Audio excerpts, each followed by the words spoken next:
Oh, right, thank you. So, yes, we're the Museum of the University of Manchester. There are other special collections in the university, but we've come today to talk about the work that we've been doing with students because, again, as was mentioned this morning, thank you to the HLF, we'll be starting a new development project, and so this is a really good time for us to look and see what it is that we have been doing and how to improve it for the future. So,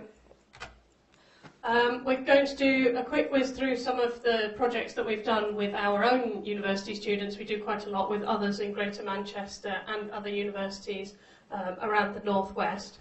But this is one of our largest for both me and David. So we take an average of 90 undergraduates from a variety of biology backgrounds. Again, a school that's difficult to get into because of their timetables. So this is something which comes into their tutorial slots. So these are things which they're obliged to do, it's compulsory, but it doesn't fit into their credits, so they don't get assessed on them, and therefore some students love it, some students find it an absolute nightmare that they have to do these things and they're not going to get much reward for their actual grade. It's only when they come to have to write that job application that they realise they did that weird thing with the museum and how much they can talk about it. So we give them the opportunity to choose an object themselves, they research it. Again, it challenges their research skills from the object rather than from a piece of literature, for example. They find out about it, link it to an interesting story, and then they come back to us to do some public engagement.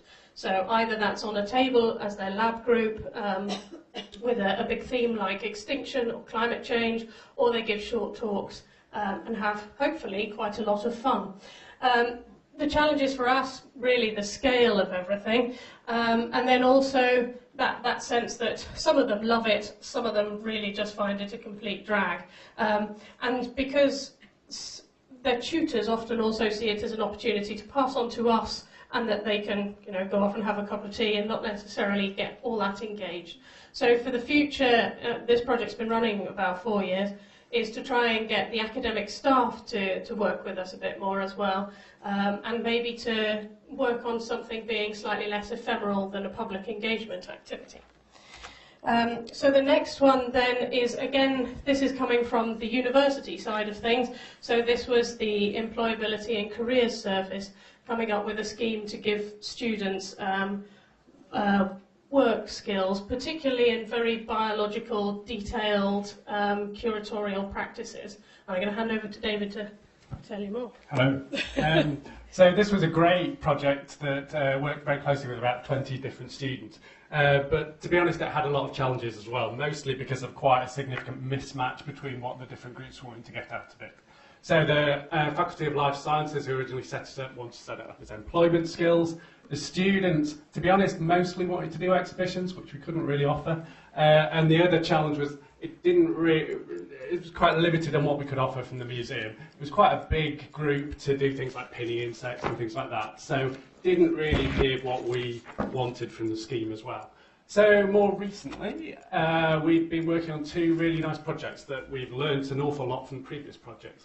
So, for example, on the left-hand side, Rachel got a nice grant from the British Ecological Society. So we've been working with a similar number of students to the Student Curator Scheme on developing different games that they first of all tested, see what they liked about the different games, and then took inspiration from the gallery to do things like ecological snakes and ladders, Jenga, and things like that.